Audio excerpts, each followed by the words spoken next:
Christian Heroes Then and Now.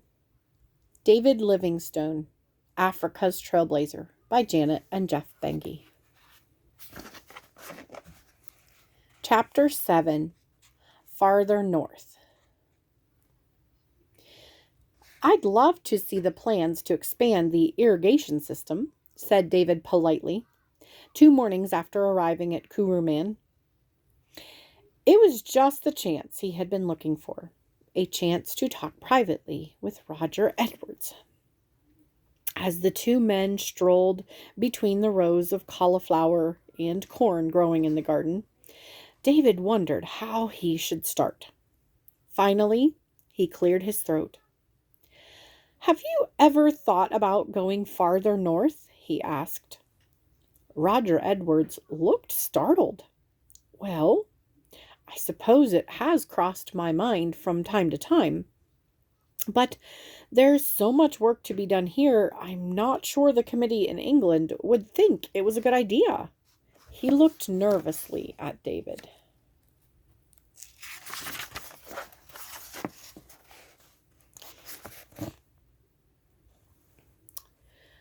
"But don't you want to see what's north of here?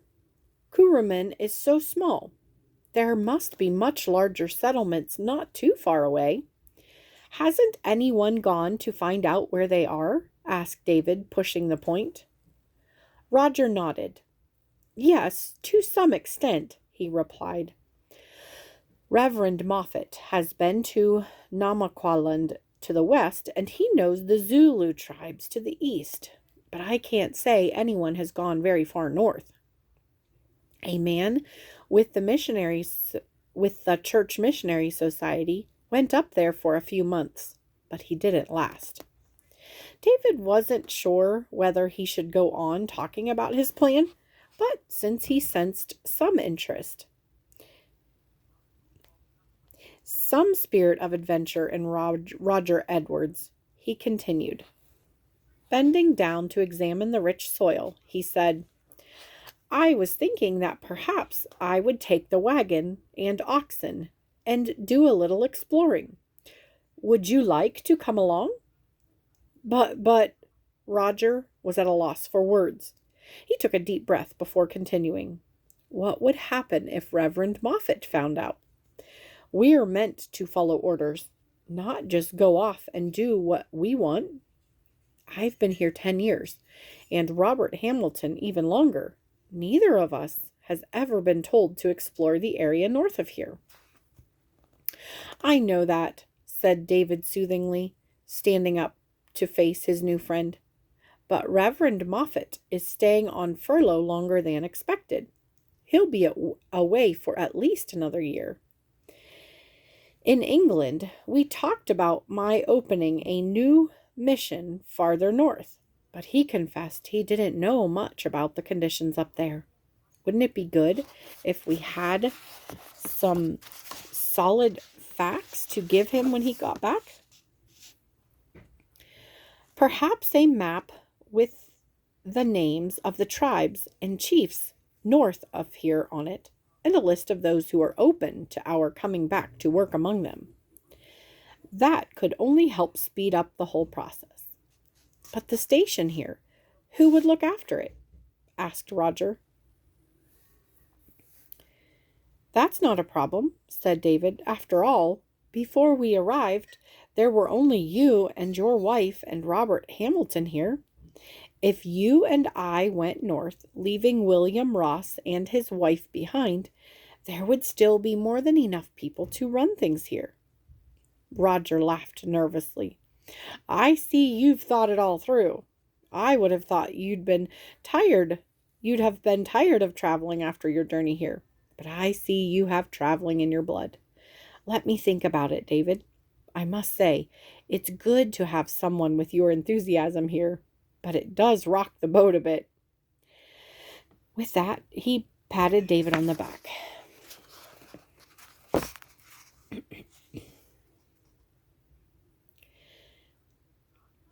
"Come on," he said. "You told me earlier that you were interested in the workshop. Let me show you where we keep the tools." It was a week before Roger was able to talk to David about going north. Roger was showing David how to repair a wagon wheel, an essential skill in Africa. As he tapped the spokes into place around the hub, he said, "I've been thinking on what you said about going north, and it makes a certain amount of sense to me. There are too many missionaries here right now, and no new work can start until Reverend Moffat gets back." It could be a good idea to gather some facts and have some idea of what lies to the north. "You mean you'll come with me?" asked David, trying to hide the excitement in his voice. Roger nodded. "But I won't be able to go until September. I have some translation work I promised to finish by then. You'd better let me handle things with Robert Hamilton, though. I doubt he'll be too enthusiastic about the whole plan." David floated through the rest of the day. He was going farther north, and soon. Over the next month, David learned all he could about what lay to the north of Kuruman. Sometimes Bechuana tribesmen would wander into the compound from that direction on their way to the coast. When they did, David or Roger would always question them about what conditions were like from where they had come. From these little pieces of information, David and Roger were able to discover several things. First, the tribe directly to the north of them was the Griquas. Over the past 100 years, these people had pushed their way inland from the coast. They had many guns and were not afraid to use them on the other tribes around them. Indeed, in moving inland, they had displaced other tribes along the way. One of these tribes was Bechuana, who had been pushed farther north. Recently, the Griquas had mounted a series of raids on Bechuana villages, and as a result, the village chiefs had become quite hostile to anyone from the outside.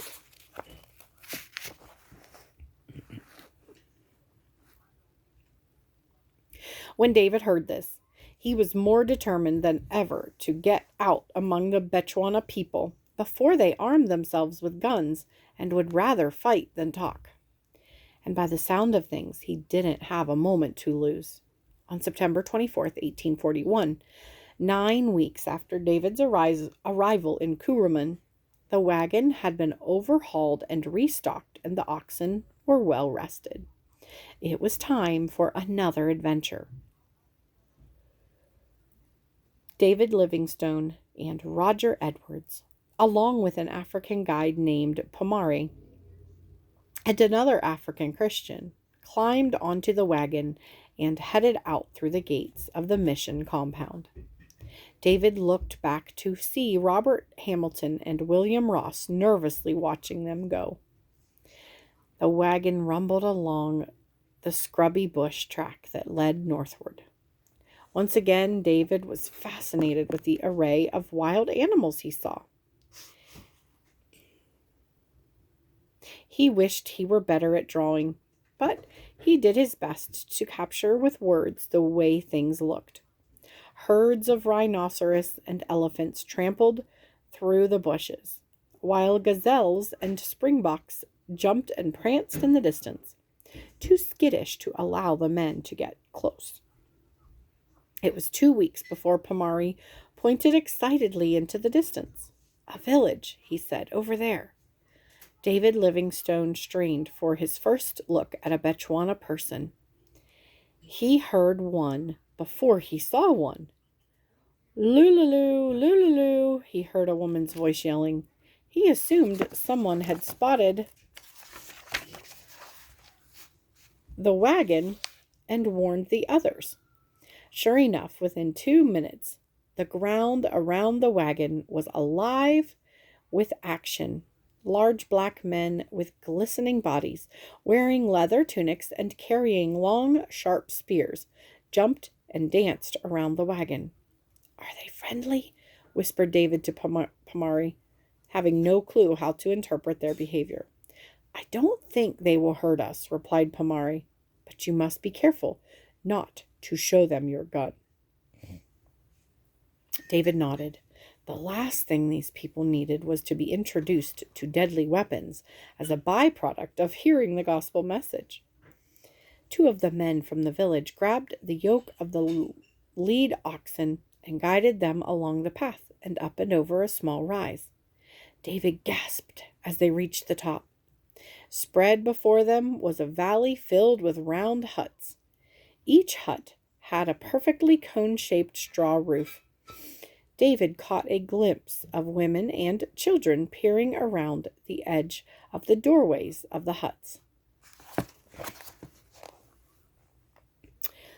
"They are telling us to get off the wagon," said Pomare as they rolled to an easy stop. "I think they want to introduce us to their chief." David climbed down from the wagon and ran his fingers through his wiry brown hair. This was going to be a very big moment. He was about to be introduced to his first African chief. "Wait here," instructed Pomare, interpreting the Bantu words of their hosts. A minute later, David heard the loud, rhythmic beating of drums. He turned in the direction it was coming from and saw a large man dressed in a lion skin coat. The mane of the skin was pulled around the man's neck, making the man look especially regal.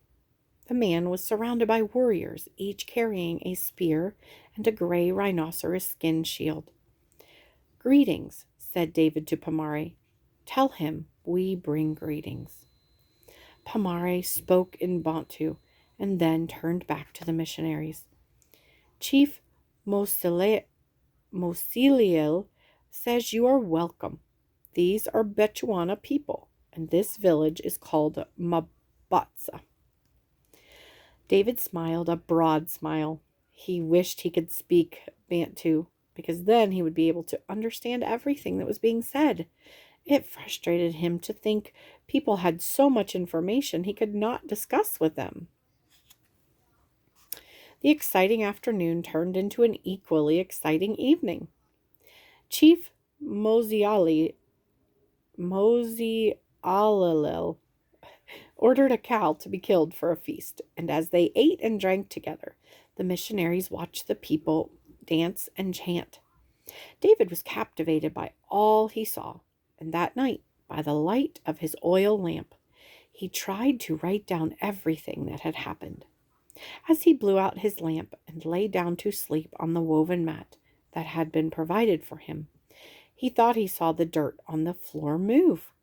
He shook his head and looked again.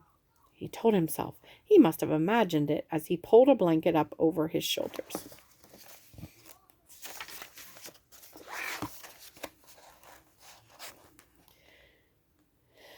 The next morning, David awoke and stretched his body.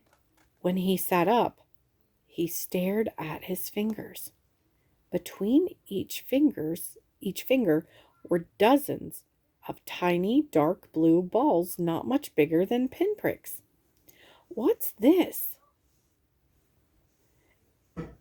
David asked Roger Edwards, who was still lying on his mat. Roger shot straight out of bed as soon as he saw David's hands. "Tompon!" he exclaimed. "I should have thought of this. Tompon are African lice, and they burrow beneath the skin in the night." David went to scratch his hand. "No, don't do that," yelled Roger. "If you scratch, their heads will fall off inside, and then you'll have to dig them out with a needle."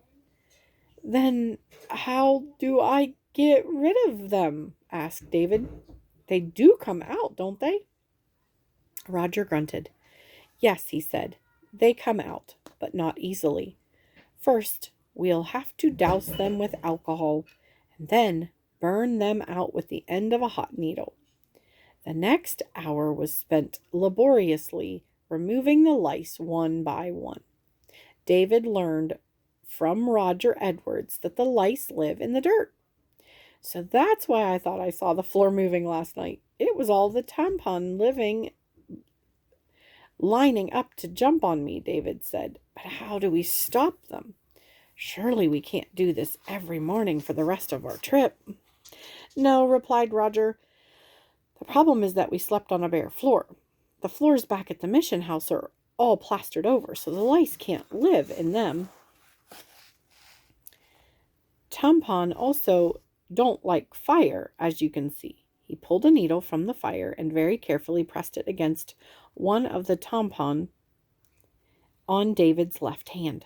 The tampon sizzled with the heat, left off a peculiar odor, and then dropped off.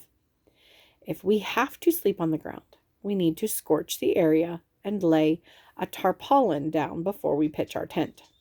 But how can we do that? The chief made a big show of giving us this hut to sleep in. Wouldn't it insult him if we didn't use it? Inquired David. The question hung in the air. The two men knew that they were indeed blessed to have been welcomed into the village at all. The last thing they needed was to insult the chief by refusing his hospitality. However, as the day unfolded, so did an answer to their dilemma. They want me to get things out of the wagon, said Pomare, as the missionaries sat eating corn cakes for breakfast. What kind of things? Asked David. They don't know. They're just curious, replied Pomare. David smiled as he looked over to where the wagon stood. Several groups of people had gathered near it, poking at its wheels and canvas canopy. Well, let's see what we can do for them, said David, scrambling to his feet. An hour later, the entire village was in an uproar. The people loved David's shaving mirror most of all. They passed it from one person to the next, each trying to make a funnier face in the mirror than the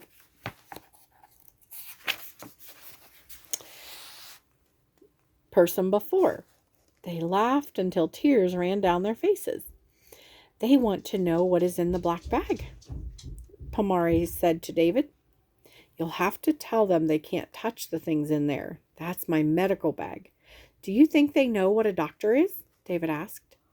I'll try explaining it, said Pomare. They have a witch doctor in the village for sure.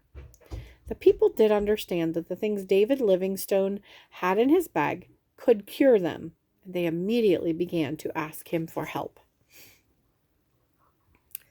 It was then that David had his idea. I would like to help you, he said, and I will. But first you must let me put up my medicine tent. My medicine works best in there.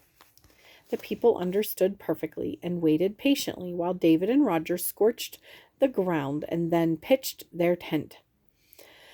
For the rest of the day, David doctored the people, most of whom had infections of one kind or another that had not properly healed. As he worked, David asked Pomare to interpret for him so that he could learn as much as possible about Bechuana people's customs and ways of looking at the world. One thing he learned was how the work was divided up in the village. The women did the gardening, built and maintained the huts, collected firewood, and cooked the meals. The men's job was to hunt for food and turn what they did not eat into things to wear. The men were expert at tanning skins and making them into clothes for everyone in the village. David was startled to learn that the people even had a way to make metal spearheads, though Pomare told him that the exact process was a closely guarded secret. That night, the two missionaries slept in the medicine tent. Much to his relief, David awoke the next morning free of tampons. The men had more medical work to do the next day and the day after that, but finally, on the 5th day, it was time to leave. Are we headed back to Kuruman? Asked Roger as they folded the tent and loaded it onto the wagon. David looked at his partner. Even though Roger Edwards had been a missionary in Africa for many years, he already expected David to make all the decisions. This was a decision David was only too glad to make. No, we have come so far, we might as well press on farther north before we turn back, he announced. Then, seeing the panic in his partner's face, he added, "I don't think Reverend Moffat will beat us back." Roger nodded glumly, and David felt a surge of frustration. Why doesn't he want to go on? Are all missionaries so ready to scurry back to their own homes and forget the thousands, maybe millions of people out here who have never heard the gospel message? David didn't have an answer. What he did know, despite his short time in Africa, was that he was different from other missionaries. The missionaries he had met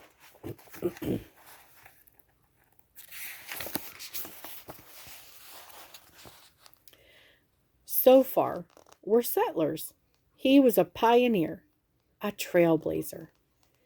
He had a burning passion in his heart to push farther out into the unexplored areas. He didn't know where this desire would take him. All he knew was that God would give it to him, and somehow God would use it for good.